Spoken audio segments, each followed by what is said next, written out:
Ibu, Bapak, Saudara-saudari yang terkasih dalam Yesus Tuhan, kalau kita melihat dalam situasi kita sekarang ini, nasihat atau sabda Tuhan ini lebih berbicara bagaimana sifat berjaga-jaga. Berjaga-jaga artinya kita harus mempersiapkan diri untuk bisa merasakan dan mengalami kehadiran Tuhan atau kebaikan Tuhan atau kenyamanan Tuhan atau kedamaian Tuhan. Baik, saya merefleksikan untuk diri saya sendiri. Dalam hal ini saya berjaga-jaga, kan berarti tampak bahwa saya harus mencoba untuk melihat situasi di luar. Masih banyak saya tidak tahu wujud dari pandeminya seperti apa, virusnya seperti apa. Yang jelas adalah saya berjaga-jaga adalah mencoba untuk tetap menjaga kesehatan kita. Tetapi tetap harus melakukan pekerjaan dengan baik. Artinya saya tetap mewartakan tanpa membawa wabah.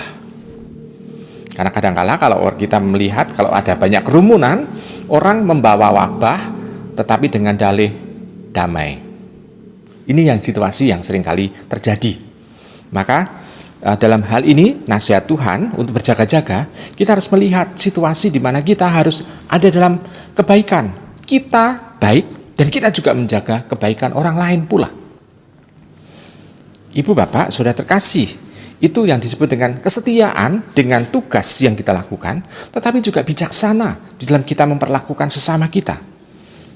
Jadi kita tidak justru menularkan atau kita memang sehat, kita merasa sehat, kita tidak menularkan kepada orang lain, tetapi pada saat kita misalnya berjalan menuju ke orang itu, kita berjumpa dengan lingkungan yang istilahnya walaupun itu kita kenal tetapi situasinya tidak terlihat itu ada, kita justru bisa menebarkan wabah itu.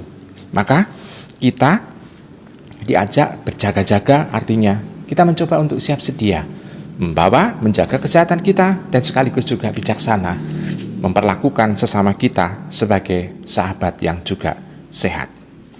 Selain itu juga kita melihat bahwa kita tidak bisa mengubah situasi yang ada.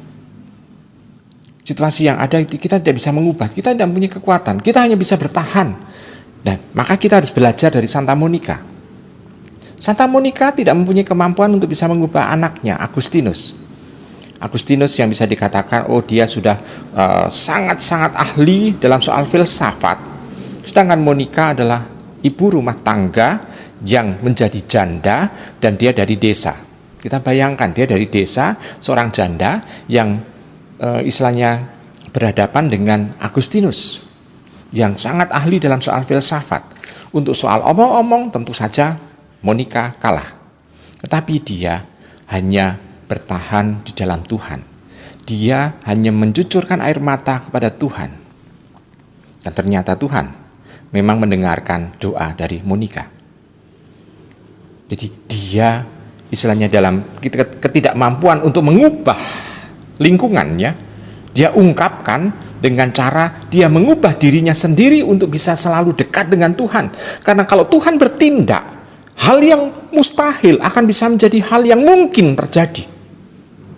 Demikian juga dengan kita. Dalam kita berjaga-jaga, kita menjaga kesehatan kita, dengan bijaksana juga memperlakukan sama kita tidak bisa mengubah situasi yang ada, maka kita hanya bisa berharap pada Tuhan. Tuhan pasti akan memberikan yang terbaik untuk kita semua. Karena kehadiran Tuhan adalah memberi damai. Bukan untuk menyenangkan kita, tetapi untuk memberi damai, memberi nyaman, memberi situasi di mana kita merasa bebas. Bebas untuk mengungkapkan banyak hal tentang kebaikan-kebaikan yang ada dalam diri kita. Nah, Ibu, Bapak, Saudara-saudari yang terkasih, dengan demikian bacaan ini mulai berbicara kepada kita.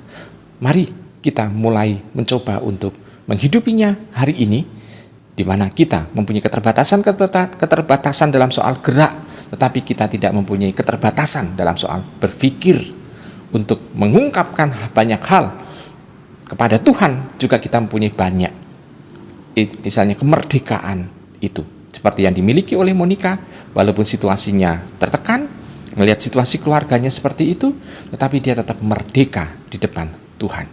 Selamat merenungkan.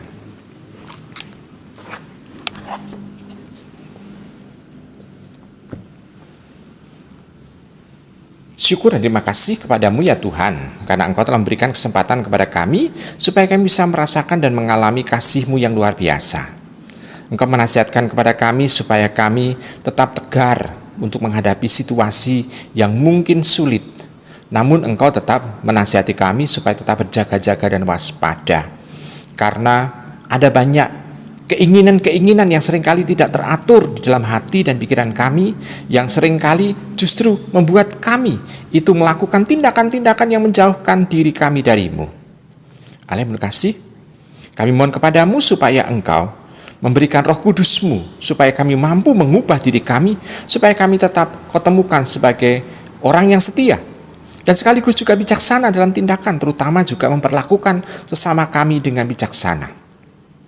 Allah yang berkasih, secara khusus kami juga mau untuk menyerahkan kembali saudara kami Bapak Yohanes Marjono yang 1 tahun lalu telah Kau panggil menghadap hadirat-Mu.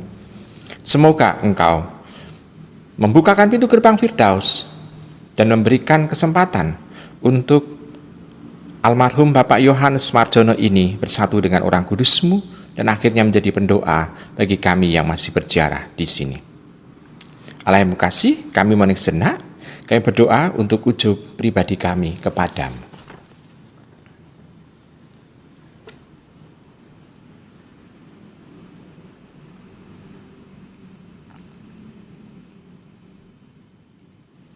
Itulah doa yang kami ungkapkan kepadamu ya Allah. Kami percaya bahwa Engkau akan mengabulkan semuanya itu dengan pengangkatan Kristus Tuhan dan pengantara kami.